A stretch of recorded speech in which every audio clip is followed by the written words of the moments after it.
that we're able to continue developing within the city of Detroit. I want your vote today. This is good, practical policy, and we need an option because it's the right thing to do. Member Sheffield. Thank you, Madam President. I also want to put on record today the reasoning behind my vote this morning. First, let me say that, in my opinion, a community benefits agreement in its purest form is a legally binding agreement between community and the developer.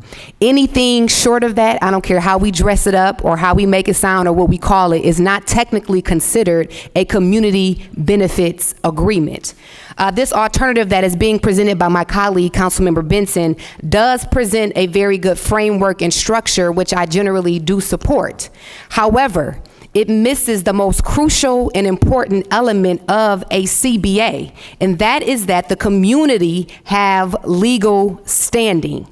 This aspect to me is so important because, number one, the city already has in place several documents that speak to community benefits. Developers are required to abide by the executive order. They have to submit affordability plans. They have to submit hiring goals. But the question today I ask everyone here is, are these things really happening? Are these things really happening? An example of this is in November, an example is that I requested back in April a status report of the hiring of Detroiters on a $45 million project in District 5. The report indicated that only 14 out of 90 of the Detroiters on site of the workers on site were Detroiters. That's 16%.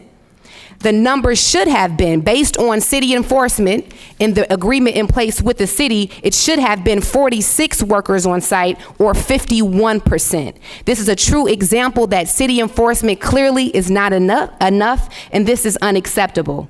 Secondly, we have watched the rapid rate of development in Midtown and downtown, and we all know that what is next is our neighborhoods. And when we begin to bring these types of investments in the backyard of people's neighborhoods, to me, not only do they deserve an authentic voice, but they deserve and should have legal standing to be a part of any agreement and to allow them to be able to enforce outside of the city's own enforcement efforts. To me, this is simply a tool to secure the well-being of our neighborhoods and empower low-income, disenfranchised communities. And quite frankly, it's one of the only tools left we have to stop gentrification and displacement in this city. And so without this crucial aspect being added to this Councilmember Benson's version, and I tried extremely hard to get this added to the very end, I cannot support putting forward an ordinance before the voters that is called a community benefits agreement, when in fact, it is only structured community engagement that produces yet another city document, which the city has tons of already, in which the city enforces, but not the community.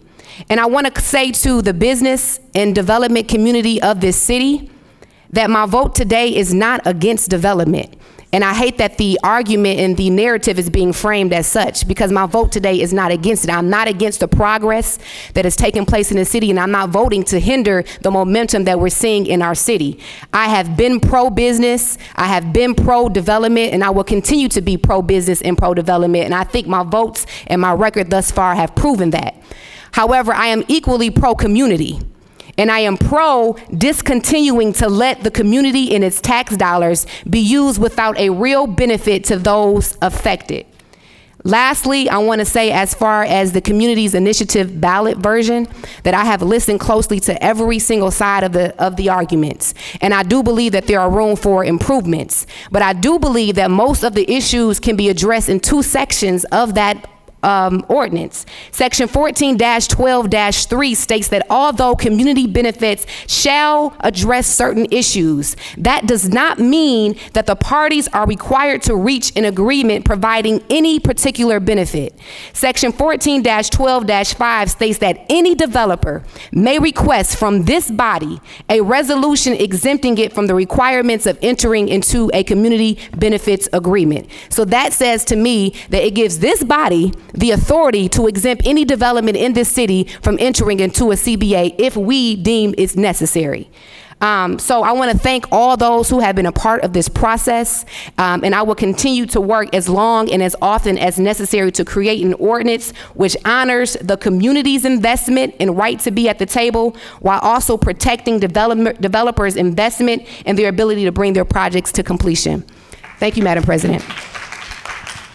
Member Sheffield, as the chair, I'm going to say to you, let the church say amen. Member Castaneda Lopez. Thank you. I will not speak as eloquently as Member Sheffield, but did want to echo the sentiment. So I don't usually say what my office does because we like to think more communally, but I think we all know at this table it's my office and the work that I've done as a council person. We have the most experience negotiating